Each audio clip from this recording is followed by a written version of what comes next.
আজকাল কারে বিশ্বাস করব। আজকাল দেবরে বিশ্বাস করা যায় না, শ্বশুরকে বিশ্বাস করা যায় না, ননদের স্বামীকে বিশ্বাস করা যায় না।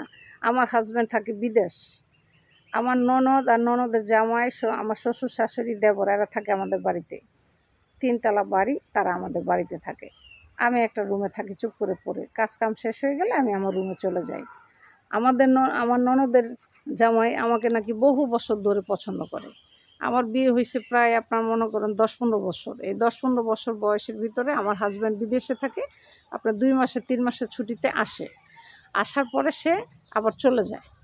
তো চলে যাওয়ার পরে আমার একটা ছেলে, এখন আমি ছেলেটা নিয়ে আমি থাকি। এখন আমার ননদের জামাইয়ের কথা হচ্ছে, ভাবি আপনাকে আমার অনেক পছন্দ। আমার ননদের জামাই আবার কোটিপতি। আপনার যত টাকা পয়সা লাগে আমি সব কিছু আমি আপনাকে দিব, শুধু আপনি আমার সাথে প্রেম করবেন। আপনি আমার সাথে প্রেম করবেন, আর কিচ্ছু করার দরকার নেই। আর শারীরিক মেলামেশা করবেন।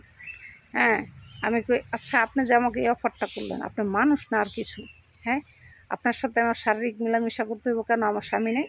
আমার স্বামী প্রত্যেক বছর 2 বছর পর পর বাংলাদেশে আসে না? আপনি এই নোংরা অফার আমার কাছে কীভাবে করতে পারলেন? দাঁড়ান, আমি আমার ননদের কাছে বিচার দিতেছি। এটা বলছি, পরে পরে আমার হাত জোর করে ধরে কইতাছে, কয় ভাবি ভাবি আমি আপনার পাও দুইটা ধরে বলি, আপনি কেউর কাছে এই কথা কইেন না। কেউর কাছে এই কথা কইলে আমার মান সম্মান কিছু থাকবো না। আমাকে আমাকে বলার আগে আপনার এই কথা চিন্তা করার দরকার ছিল না, যে আপনি যে আমার এই কথাটি বলতেছেন, এই কথা আমি তো আমার এই ননদের কাছে বলে দিব। এটা আপনার চিন্তা করার কথা ছিল না? এখন আপনি আমার পা ধরতেছেন কেন? আমি আপনার কোনো কথা শুনবো না।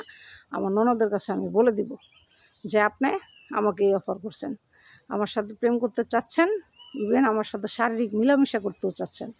একবার ডাইরেক্ট আপনি আমাকে এই অফার করছেন। আমি আমার ননদের কাছে এই বিচারটা দিব। কারণ আপনি ভাবি হয়ে, আমি আপনার বড় ভাবি। আমার আমার একটা তারা আমার স্বামী আর আমার ননদ, আমরা এই দুইটাই আমার ফ্যামিলির মনে করেন যে সদস্য আর শ্বশুর শাশুড়ি। তাহলে আপনি আমাকে এই অফারটা কীভাবে করেন? আপনি মানুষের কাতারে পড়েন? হ্যাঁ, আপনি ননদের স্বামী হয়ে আপনি আমাকে বলেন আপনি আমার সাথে শারীরিক মেলামেশা করবেন, আমার সাথে প্রেম করবেন। আপনি মানুষ না আর কিছু? হ্যাঁ, কোনো মানুষের এই ধরনের নোংরা অফার দেয়? আর আপনি কীভাবে ভাবলেন আপনার সাথে আমি এই ধরনের কাজ করব? মানুষ দেখলে আপনি ছিলেন না? দুনিয়াতে আর কোনো মানুষ পান নাই, আপনি আমারে পাইছেন? যখন আমি তার এরকম হুমকি দিছি, হুমকি দেওয়ার পরে সে ভয় পেয়েছে। ভয় পেয়ে যায়, সে আমার একবারে পাও ধইরা মানে মাপ চাওয়া শুরু করে দিছে। ভাবি ভাবি সরি আমার ভুল হয়ে গেছে ভাবি, আমাকে ক্ষমা করে দেন, কোনো দিন আমি এগুলো করব না। তো সে এই কথা আমারে বইলা বাসিয়া এখন তো মানে আমার রাজি করাইলো। রাজি করানোর পরে আমি তো আমার ননদের কাছে কিছু বলি না। তো বলি নাই, পরে তার কিছুদিন যাওয়ার পরে সে আবার সেই একই কথা। সে একদিন অলরেডি আমি ডাইনিং টেবিলে সব কিছু খাওয়া দাওয়া করে সব গুছাইতেছি, সে আমাকে পিছন থেকে পাজা করে ধরছে।